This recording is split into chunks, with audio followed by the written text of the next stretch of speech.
जल प्रवाह पावितस्थले कलेवलम्ब्य लम्बितां भुजङ्गलिङ्गमालिकान्तवड्डमड्डमड्डमन्निनादवड्डमर्वयं चकार चण्डताण्डवं तनोतु नः शिवं शिवं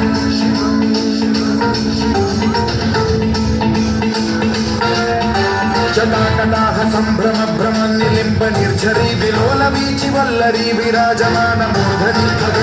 ठगज्ज्वलल्ललाटमट्टपावके किशोर चन्द्रशेखरे रति प्रतिक्षणम्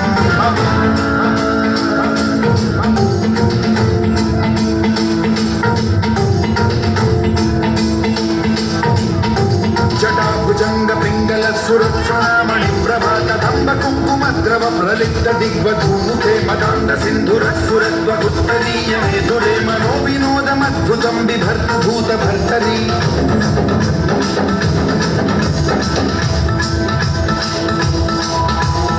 ओम नमः शिवाय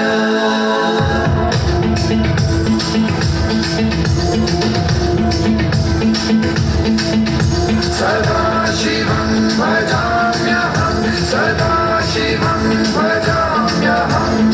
ॐ नमः शिवाय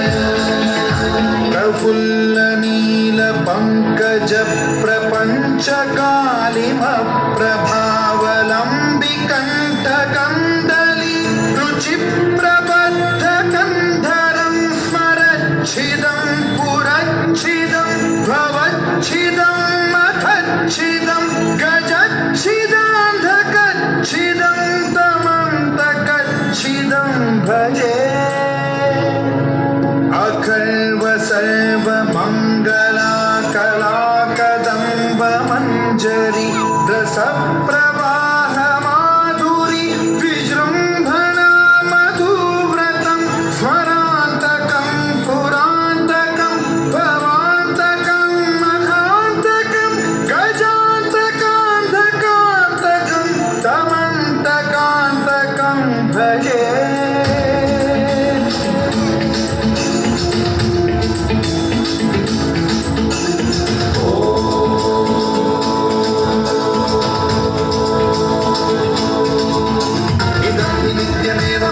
मुक्तमुत्तमस्तवं पठन् स्मरन् ब्रुवन्नरो विशुद्धिमेति सन्ततं हरे गुरौ सुभक्तिमाशु याति नान्यथा गतिं विमोहनं हि देहिनां सुशङ्करस्य विमोहनं हि देहिनां सुशङ्करस्य विमोहनं हि देहिनां सुशङ्करस्य चिन्तनम्